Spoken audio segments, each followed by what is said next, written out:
The kitchen clock read 2:47 a.m. when I heard Samantha's car pull into our driveway. Funny thing about lies, they have a sound. The careful way she closed the car door, the deliberate lightness of her footsteps on the porch, even the way she turned her key in the lock. Everything whispered deception. I sat at our kitchen table, nursing cold coffee and watching her through the doorway. Sam froze when she saw me, her hand still on the light switch. "Eli?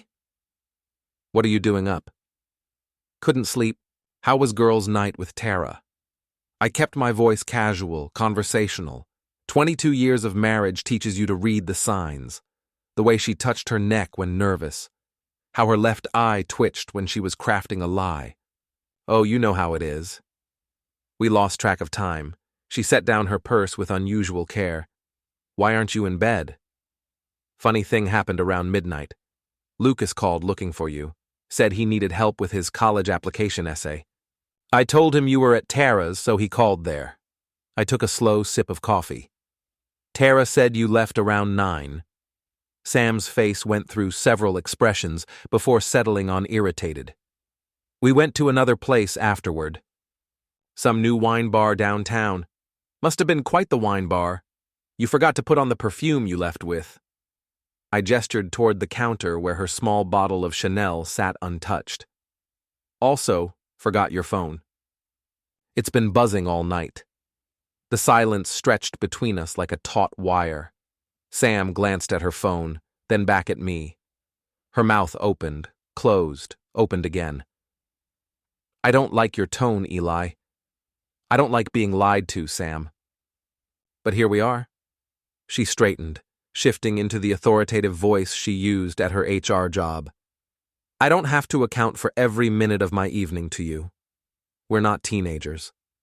No, we're married adults. Or at least I thought we were." I stood up, rinsing my mug in the sink. "By the way, your gym bag's still in your car. Weird place to keep it after a workout, don't you think?" "I forgot to bring it in." "Sam." I turned to face her fully. "I saw your car at the Marriott downtown, room 237 if we're being specific." The color drained from her face. For a moment, I almost felt sorry for her. Almost. "Eli, I can explain." "I'm sure you can. You've always been creative." I walked past her toward the stairs. "But not tonight. I'm tired, and frankly, I'm not sure I want to hear it." As I reached the bottom step, my phone buzzed. A text from Lucas. "Dad, Mom's been seeing some guy. Derek something. Thought you should know." I looked back at Sam, who was staring at her own phone with growing horror, probably seeing the same name.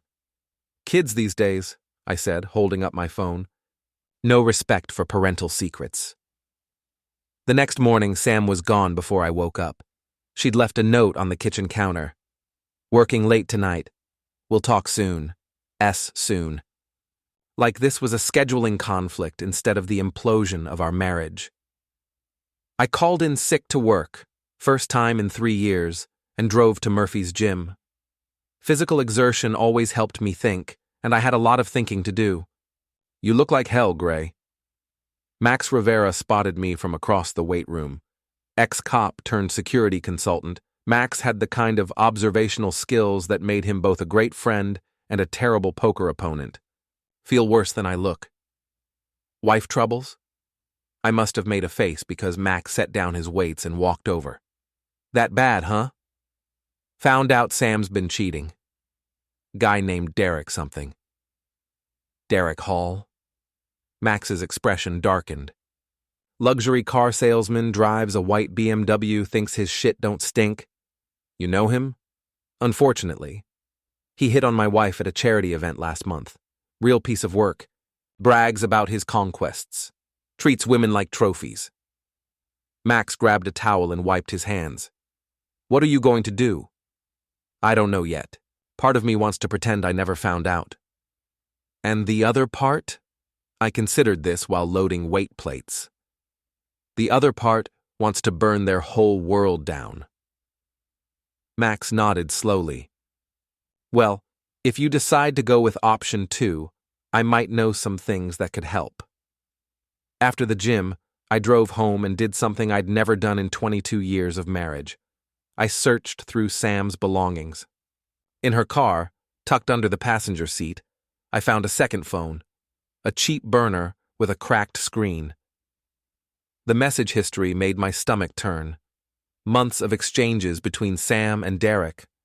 Explicit photos, detailed plans for meetings, and worst of all, conversations about me. "Eli's so boring," one message read. "All he talks about is work and Lucas." I need excitement. Derek's response, "Don't worry, baby. Once we make this official, you won't have to pretend anymore. Make this official." They weren't just having an affair, they were planning a future. I screenshotted everything and uploaded it to a secure cloud account. Then I called Max. "I need that help you mentioned." "What kind of help?" "The kind that makes sure I don't get screwed in the divorce." An hour later, Max arrived with a small electronic device and a knowing smile. "GPS tracker," he explained. "Magnetic, battery lasts 6 months, updates every 30 seconds. Completely legal to put on your own wife's car." "What about his car?" "Well, that would be illegal." "Good thing I'm not suggesting it." He handed me a second tracker. "I'm just saying, hypothetically, if someone were to accidentally drop this in a parking lot and it happened to stick to someone's bumper, that would be an unfortunate coincidence." That evening, I followed Sam to the Marriott again. This time, I was prepared. I parked across the street and waited. At 7:23 p.m., a white BMW pulled up. Derek Hall stepped out and I got my first good look at my wife's lover. He was everything I wasn't. Tall, muscular, perfectly styled hair, expensive clothes. The kind of man who looked like he stepped out of a cologne advertisement. He moved with the confidence of someone who'd never been told no. I watched him walk into the hotel lobby, then waited. 23 minutes later, they appeared together at a 4th-floor window. I used my phone to take photos, not of anything explicit, just enough to prove they were there together. When I got home, Lucas was waiting in the kitchen. "Dad, I'm sorry about the text last night. I wasn't sure if I should tell you." "You did the right thing, son." "Are you and Mom getting divorced?" I looked at my 17-year-old son, tall like me, but with his mother's eyes, and realized this was going to hurt him more than anyone. "I don't know yet. But whatever happens, it's not your fault, and it doesn't change how much we both love you." He nodded, but I could see the worry in his face. For what it's worth, Derek's a douche. He came to my school's career day last month. Spent the whole time hitting on Miss Peterson. "Miss Peterson?" "My English teacher. She's married, Dad, has 3 kids. But that didn't stop him from asking for her number in front of the whole class." I filed this information away. Derek Hall was starting to sound like a man with a pattern. At midnight, Sam came home. This time, she didn't bother with the careful footsteps. "We need to talk," she said, finding me in the living room. "Now you want to talk?" "Eli, what happened between Derek and me? It just happened. I never meant for it to go this far." "How far is this far, Sam?" "Because from where I'm sitting, it looks like you've been planning to leave me for months." Her face went pale. "You read my messages." "I read your messages." "I saw the photos. I know about the hotel rooms, the lies, all of it." I stood up, surprised by how calm I felt. "What I don't know is why. You wouldn't understand. Try me." She sat down on the couch, suddenly looking older than her 38 years. "When was the last time you looked at me, Eli?" "Really looked at me? I look at you every day." "No, you see me." "There's a difference. When was the last time you made me feel like I was the most important thing in your world?" The question hit harder than I expected. When was the last time? Before her promotion 2 years ago? Before Lucas started high school and needed less attention? Before I started working 60-hour weeks to pay for his college fund? So you decided to find someone who would. I decided to find someone who made me feel alive again. And Derek Hall makes you feel alive. Yes. The same Derek Hall who hit on our son's married teacher at a high school career day. Sam's confident expression faltered. That's not. Lucas must have misunderstood. Must have. Just like I must have misunderstood when I saw him at the hotel with you.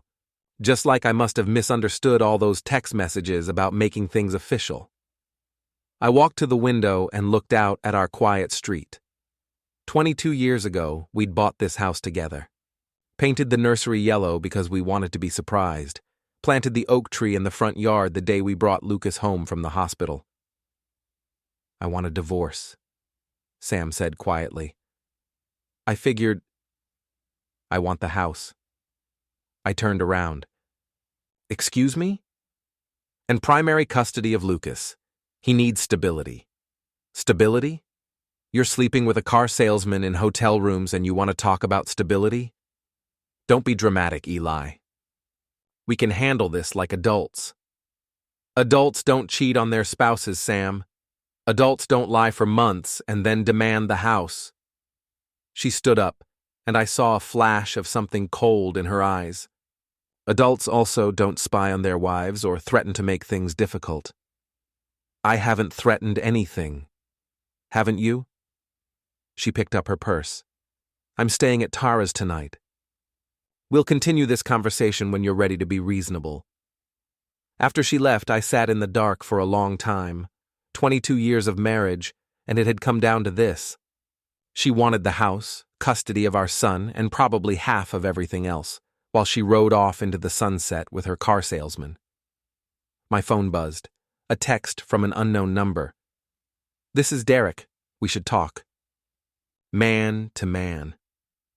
I stared at the message for a full minute before typing back, I don't think we have anything to discuss.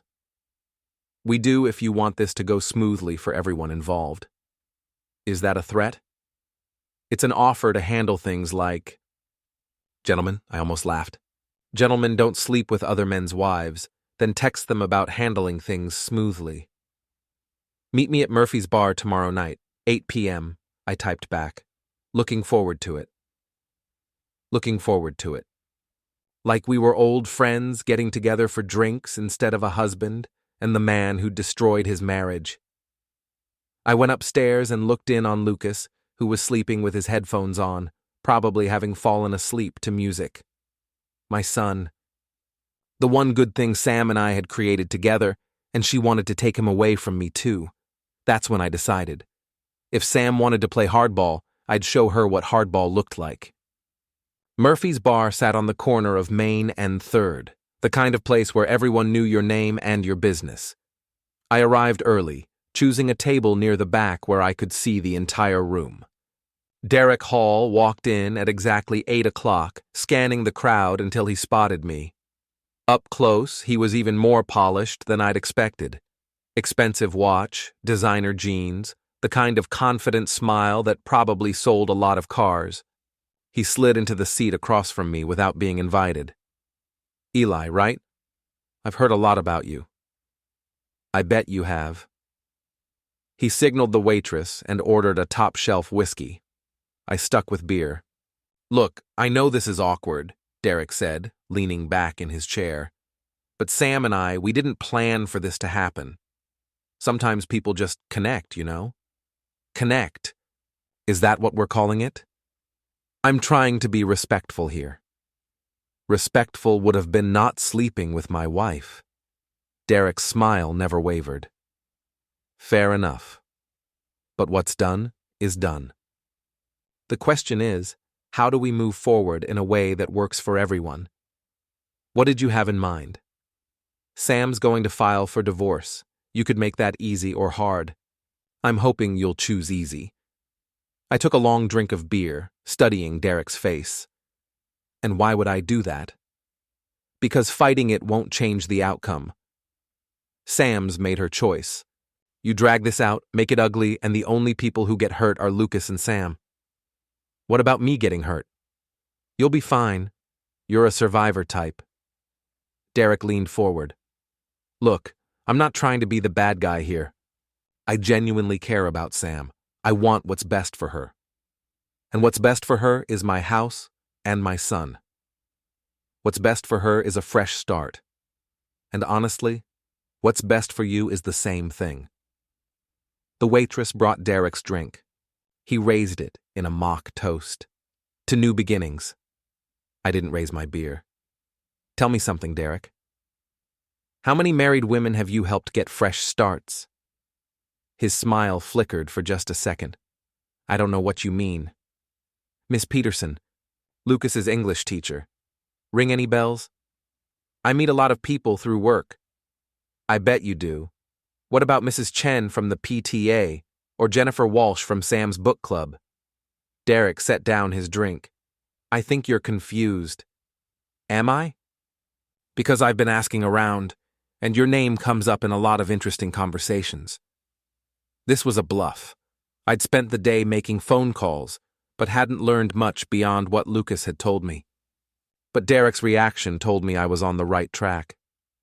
Whatever you think you know. I know you're engaged. Derek went very still. Excuse me? Melissa Rodriguez works at First National Bank. You proposed 6 months ago. Nice ring from what I hear. This wasn't a bluff. Max had done some digging and found Derek's social media profiles, plenty of photos with a beautiful brunette, including one where she was showing off an engagement ring. That's complicated. I bet it is. Does Melissa know about Sam?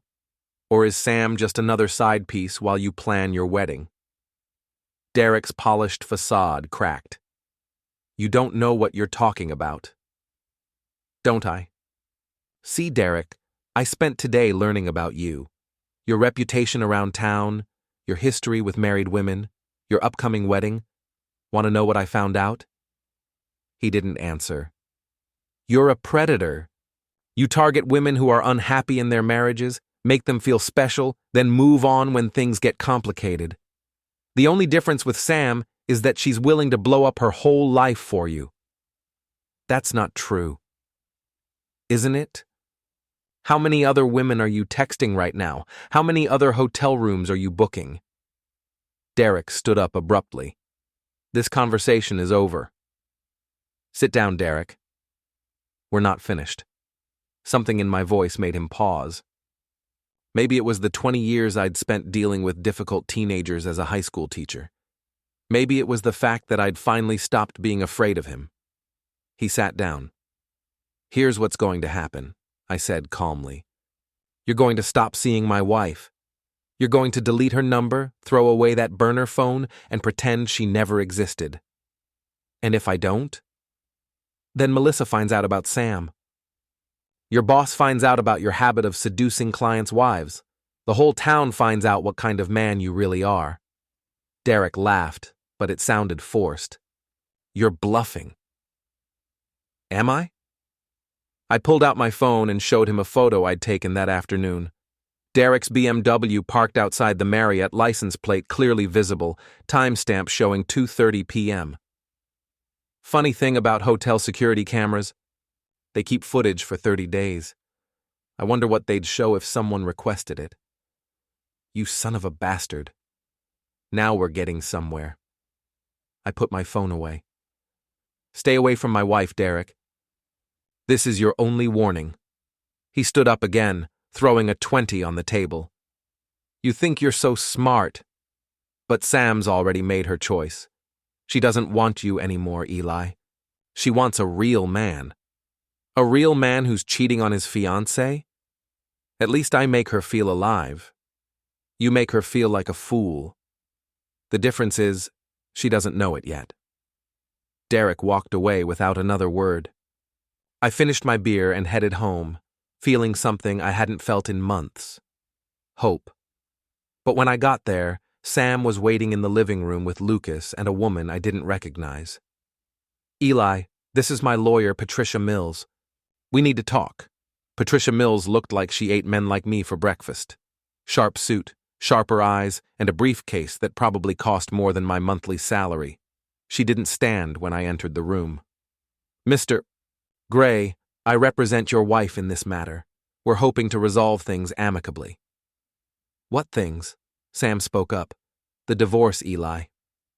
And the custody arrangement. Custody arrangement. Given the circumstances, Patricia said, consulting a legal pad, Mrs. Gray feels it would be best if Lucas remained in the family home with her. You would, of course, have visitation rights. I looked at Lucas, who was staring at his hands. What circumstances? Your recent behavior has been concerning, Sam said. Following me, going through my personal belongings, making threats. What threats? Derek told me about your conversation tonight, how you threatened to destroy his reputation, his engagement. I told him to stay away from my wife. If that's a threat, then guilty as charged. Patricia made a note. Mr. Gray, I understand you're upset, but these kinds of intimidation tactics won't help your case. My case? I'm not the one who spent 6 months lying and cheating. Adultery is unfortunate, Patricia said, but it's not grounds for denying custody to a fit parent. And I'm not a fit parent? That remains to be seen. I felt something snap inside me. 22 years of marriage, and I was being treated like the bad guy because I'd discovered my wife's affair. Lucas, I said, go to your room. Dad, go to your room, now. He left, shooting worried glances back at us. When I heard his door close upstairs, I turned back to Sam and her lawyer. Let me make something very clear. I'm not giving up my son, I'm not giving up my house, and I'm not making this easy for anyone. Eli, Sam started, I'm not finished. You want to divorce me? Fine. But you don't get to rewrite history and pretend I'm the villain here. You cheated, you lied. You brought another man into our marriage, and now you want me to just roll over and let you take everything. Patricia cleared her throat. Mr. Gray, I think you should leave my house. This is my house too, Sam said. For now. After they left, I went upstairs and knocked on Lucas's door. Come in. He was sitting on his bed, still fully dressed, looking younger than his 17 years. Are you okay? I asked. Are you and Mom really getting divorced? Looks that way. And she wants me to live with her? That's what she says. Lucas was quiet for a long moment. What do you want? I want you to be happy and healthy and not have to choose sides in your parents' divorce. But if I had to choose? I sat down on the edge of his bed. Son, this isn't your choice to make. And whatever happens, both your mother and I love you more than anything in the world. She cheated on you. It wasn't a question. Yes. With that car salesman guy. Yes. And now she wants to take the house and make you move out. That's the general idea. Lucas looked at me with an expression that reminded me of myself at his age. Angry, hurt, but trying to figure out the right thing to do. Dad, I'm 17. In 8 months, I'll be 18 and heading to college. Don't I get a say in where I live until then? Legally, it's complicated. But practically? I thought about this. Practically, if you told a judge you wanted to stay with me, it would carry a lot of weight. Then that's what I want. Lucas, don't make this decision because you're angry at your mother. I'm not. I'm making it because she's wrong. About all of this. The next morning, Sam was gone again. She'd left another note, this one shorter, staying at Tara's until further notice. I called in sick again and spent the morning researching divorce lawyers. By noon, I'd found one, Michael Torres, a former prosecutor who specialized in difficult cases. Mr. Gray, Torres said when I called. I can see you this afternoon if it's urgent. It's urgent. His office was nothing like Patricia Mills's sleek setup. Cluttered desk, law books everywhere, and a coffee maker that looked like it had seen better decades. But Torres himself inspired confidence. Mid-50s, graying hair, and the kind of direct eye contact that suggested he'd heard every story twice. Tell me what happened, he said. I told him everything. The affair, the hotel meetings, Derek's pattern with other women, Sam's demands for the house and custody. Do you have proof of the adultery? I showed him the photos, the text messages, the GPS tracking data. This is good. Very good. What about finances? Joint checking account, joint savings, the house is in both names. I make about $60,000 a year with my handyman business. She makes $90,000 in HR. Kids? One son, 17. He wants to stay with me. Torres made notes as I talked. Mr. Gray, I have to ask. Have you made any threats against your wife or her lover? I told him about the conversation with Derek at Murphy's bar. That could be a problem. But it sounds like you were defending your marriage, not making criminal threats. He set down his pen. Here's the situation. Your wife makes more money, so normally she'd have an advantage in custody disputes. But your son is old enough to have his preferences considered, and the adultery works in your favor. What about the house? That's trickier. It's marital property, so normally it would be split. But if we can prove she's been using marital funds to support the affair, hotel rooms, gifts, that sort of thing, we might be able to argue for a larger share. How do we prove that? Bank records, credit card statements, receipts. I'll need you to gather everything you can find. I left Torres's office feeling better than I had in days. For the first time since this started, I felt like I had a plan. But when I got home, there was another surprise waiting. Derek's BMW was parked in my driveway. Derek was sitting on my front porch like he owned the place. He stood up when he saw me, that same confident smile plastered on his face. Eli! Good to see you again. Get off my property. Relax. I just want to talk. We talked last night. You didn't listen. Actually, I did listen. And I think you misunderstood the situation. I walked past him to my front door, but he followed. See, the thing is, Sam and I talked after your little threat session, and we decided we're not going to let you intimidate us. I turned around. Intimidate you? The photos, the tracking, the threats about Melissa? It's harassment, Eli. And it needs to stop. What needs to stop is you sleeping with my wife.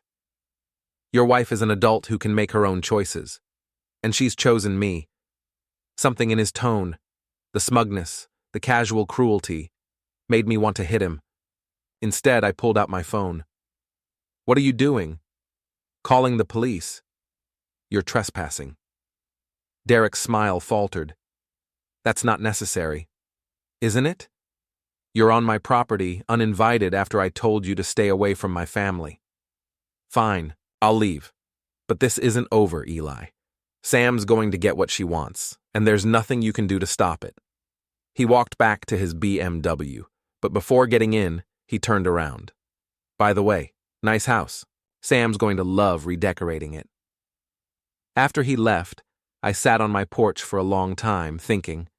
Derek was right about one thing. Sam was going to fight for everything, but he was wrong about something else. There was plenty I could do to stop it. I called Max. I need that help you mentioned, all of it. What happened? Derek just paid me a visit, made it clear they're not backing down. Okay, meet me at the gym in an hour. Max was waiting with a folder full of papers when I arrived. Derek Hall, he said, spreading documents across a table in the gym's conference room. Age 32, works at Premier Luxury Cars, lives in the downtown condos. Engaged to Melissa Rodriguez, wedding planned for next spring. What else? 3 DUIs in the past 5 years, 2 of them plea bargained down to reckless driving. Currently on probation. Also, he's been sued twice by customers for fraud, selling cars with undisclosed damage, forging inspection documents. Anything recent? This is where it gets interesting. Max pulled out a bank statement. Derek's been living way beyond his means. Makes maybe $50,000 a year selling cars, but he's spending like he makes twice that. Expensive clothes, fancy dinners, that BMW is leased at $800 a month. How do you know all this? I have friends in various places. The point is, Derek's in financial trouble. Deep trouble. What does that have to do with Sam? Think about it. Middle-aged woman, successful career, owns half a house worth $300,000. Derek's not just having an affair, he's planning his retirement. The pieces click together in my mind. You think he's using her? I think he's using her, and she's too infatuated to see it. So, what do we do? Max smiled. We help her see it. The plan was simple but effective. Max would use his contacts to dig deeper into Derek's background while I gathered evidence of Sam's financial indiscretions. Then we'd present everything to my lawyer and let the legal system do the rest. But first, I had a more immediate problem. Sam had been using our joint credit card to pay for hotel rooms, dinners, and God knows what else. If I was going to protect myself financially, I needed to act fast. I spent the afternoon at the bank, removing Sam from our joint accounts and opening new ones in my name only. It was legally questionable, but Torres had assured me it was necessary to prevent further financial damage. When I got home, Lucas was waiting with news. Mom called. She's coming by tonight to get more clothes. Did she say when? Around 7. It was already 6:30. I barely had time to prepare. Sam arrived with Tara in tow. Moral support, I assumed. They both looked surprised to see me waiting in the living room. Eli, I need to get some things from upstairs. Go ahead. She started toward the stairs, then stopped. I tried to use the credit card today. It was declined. I closed the joint accounts. You can't do that. Actually, I can.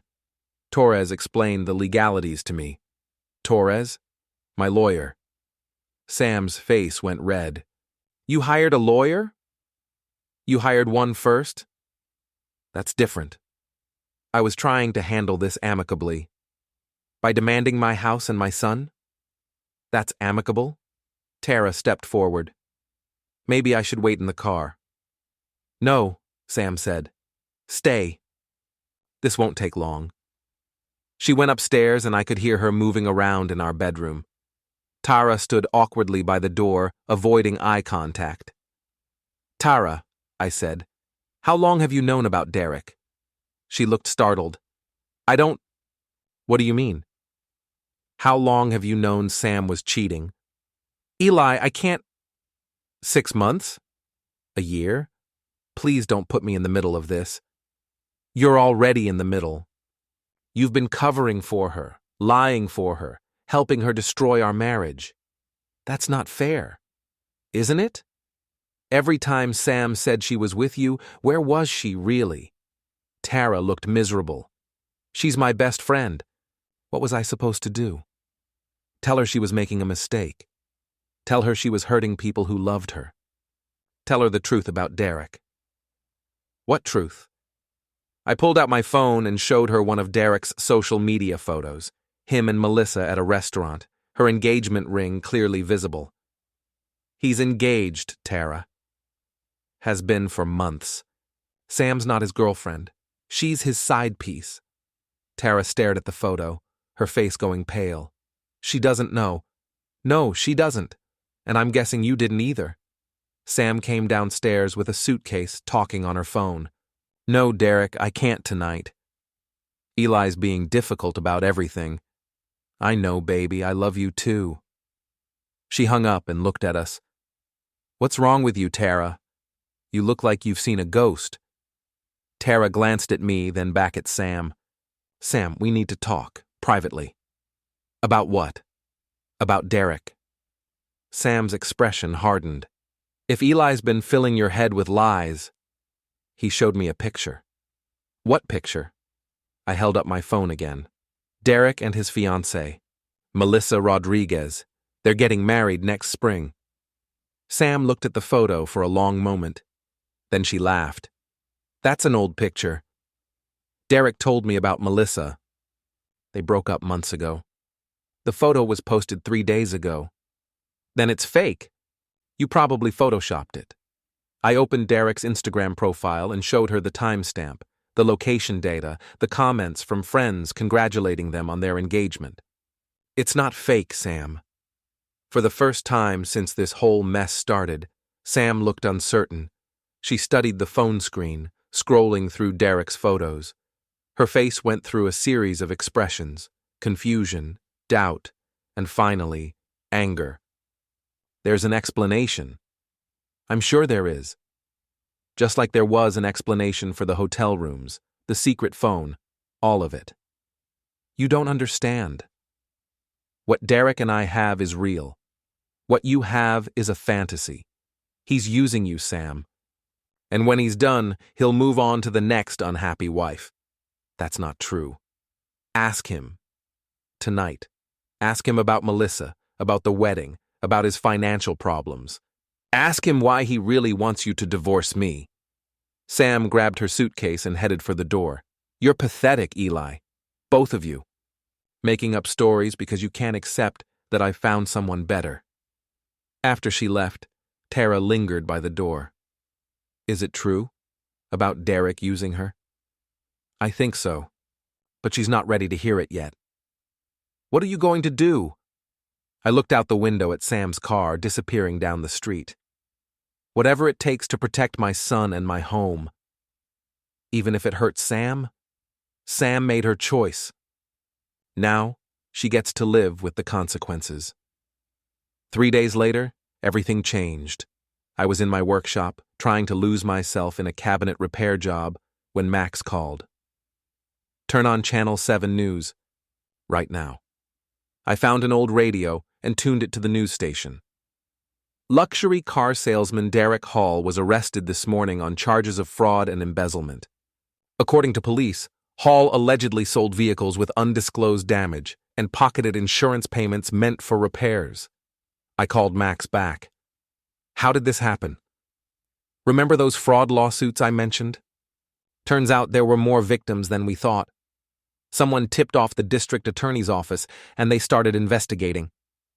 Found a whole pattern of criminal behavior. Someone tipped them off? Funny thing about having friends in law enforcement. Sometimes information finds its way to the right people. Derek's arrest was just the beginning. By evening, the story was all over social media. Photos of him in handcuffs, details about his criminal charges, and most damaging of all, interviews with his victims, including several married women he'd seduced while defrauding their husbands. My phone rang at 8 o'clock. Sam's number. Eli, we need to talk. I'm listening. Not on the phone. Can you meet me somewhere? Where? Murphy's Bar. 1 hour. She was already there when I arrived, sitting at the same table where Derek had tried to intimidate me a week earlier. She looked terrible. Red eyes, rumpled clothes, like she hadn't slept in days. I saw the news, I said, sitting down across from her. He's innocent. The charges are trumped up. Sam, I know what you're thinking. But Derek explained everything. He's being framed by competitors who are jealous of his success. I studied her face. Even now, even with all the evidence, she was still defending him. What about Melissa? What about her? Are they still engaged? Sam was quiet for a long moment. It's complicated. It's not complicated. Either he's marrying her or he's not. They have history. Financial entanglements. He can't just walk away overnight. But he can walk away from his marriage vows to you? We are not married. No, but I am. To you. And you made promises to me that apparently don't mean anything. Sam looked around the bar, at the other patrons who were pretending not to listen to our conversation. I want to come home. What? I made a mistake, Eli. I got caught up in something that wasn't real, and I hurt you and Lucas. I want to fix this. I stared at her, trying to process what I was hearing. You want to fix this? Yes. After 6 months of lying and cheating, after demanding a divorce and trying to take my son away from me, after bringing your lover to my house and letting him threaten me, you want to fix this. I know I hurt you. You destroyed us, Sam. You didn't hurt me. You destroyed everything we built together. People make mistakes. Mistakes are forgetting anniversaries or burning dinner. What you did was a choice, a series of choices over months to betray everything we had. She started crying then, and for a moment I felt the old instinct to comfort her. 22 years of marriage don't disappear overnight. Eli, please, I love you. I've always loved you. No. You loved the security I provided. You loved having someone to come home to when Derek was busy with his fiancée. You loved having a backup plan. That's not true. Isn't it? Tell me something, Sam. If Derek hadn't been arrested, if he'd asked you to marry him tomorrow, would you be here asking for forgiveness? She didn't answer. That's what I thought. I stood up to leave, but she grabbed my arm. What about Lucas? He needs both his parents. Lucas needs parents he can respect, parents who keep their promises and tell the truth. Right now, that's just me. You can't keep him from me. I don't have to. You did that yourself. I left her crying at the table and drove home. Lucas was in the kitchen doing homework. How was your meeting with Mom? She wants to reconcile. What did you tell her? I told her it was too late. Lucas nodded slowly. Good. You don't want your parents to get back together? Not like this. Not after what she did. He looked up from his textbook. Dad, I've been thinking about what she said. About needing stability. What about it? I'm 17. In 8 months, I'll be in college. What I need isn't stability. It's to know that my parents are people I can be proud of. And I'm proud of you. How you handled all this. How you didn't just roll over and let them walk all over you. That took guts. It took stubbornness. Same thing, sometimes. 2 weeks later, the divorce was finalized. Sam got 30% of our assets, less than she would have if she hadn't committed adultery. I got the house, primary custody of Lucas, and most importantly, my self-respect. Derek was convicted on 12 counts of fraud and sentenced to 3 years in prison. Melissa Rodriguez broke off their engagement and moved to California.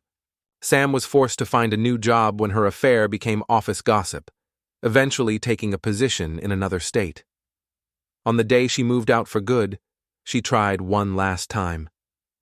Eli, I know you'll never forgive me, but I want you to know that what we had was real.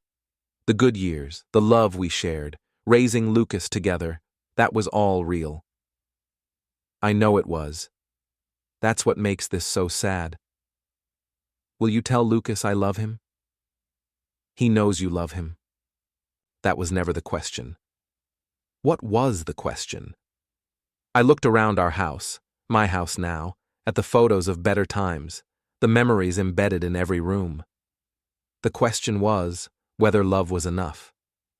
And you answered it when you chose Derek over us. She left without another word. That evening, Lucas and I ordered pizza and watched a baseball game. During the 7th inning stretch, he turned to me. Dad, are you happy? I'm getting there. Good. You deserve to be happy. So do you. I am happy. We're going to be okay, aren't we? I looked at my son, almost a man now heading to college in a few months, ready to start his own life, and realized he was right. Yeah, we're going to be okay. Outside, it started to rain. But inside our house, we were warm and dry and together, and for the first time in months, that felt like enough. 3 months later, I ran into Tara at the grocery store. She looked embarrassed to see me. Eli, hi, how are you? I'm good. How's Sam? She's adjusting. The new job is going well. That's good to hear. Eli, I want you to know, I never supported what she did. I tried to talk her out of it, but she wouldn't listen. I know. Do you? Because I feel terrible about my part in all this. Tara, you were caught in an impossible situation. I don't blame you for being loyal to your friend. Even though that loyalty hurt you? Even though... She seemed relieved. For what it's worth, I think she knows she made a mistake. A huge mistake. Maybe. But some mistakes can't be undone. No, I suppose they can't. I finished my shopping and headed home, where Lucas was packing for his senior year. In a few months, he'd be gone, starting his own life, making his own choices. The house would be empty, except for me. But that was okay. I'd learned something important over the past year. Being alone isn't the same as being lonely, and being married isn't the same as being loved. Sam had chosen excitement over commitment, fantasy over reality, and in the end, she'd lost everything that mattered. Derek had chosen greed over honesty and was paying the price in prison. I'd chosen to fight for what was mine, to protect my son, and to refuse to be a victim of other people's selfishness. And in the end, that had made all the difference. Lucas left for college on a bright September morning. I helped him load his car, gave him the usual father-son advice about studying hard and making good choices, and watched him drive away to start his adult life. That evening, I sat on my front porch with a beer, looking at the oak tree we'd planted when Lucas was born. It had grown tall and strong over the years, weathering storms and seasons, its roots deep in the soil of our small yard. Like that tree, I'd survived the storm. I'd lost my marriage, but I'd kept my integrity. I'd lost my wife, but I'd kept my son's respect. I'd lost the future I'd planned, but I'd gained something more valuable, the knowledge that I could handle whatever life threw at me. My phone buzzed. A text from Lucas. Made it to campus safely. Thanks for everything, Dad. Love you. I typed back, love you too, son. Make me proud. I will. As the sun set over our quiet New England town, I realized that Sam had been wrong about one thing. She'd said I was boring, that all I talked about was work and Lucas. But work gives life structure, and Lucas was the best thing I'd ever helped create. If that made me boring, I could live with that. The wife's game was canceled, but mine was just beginning.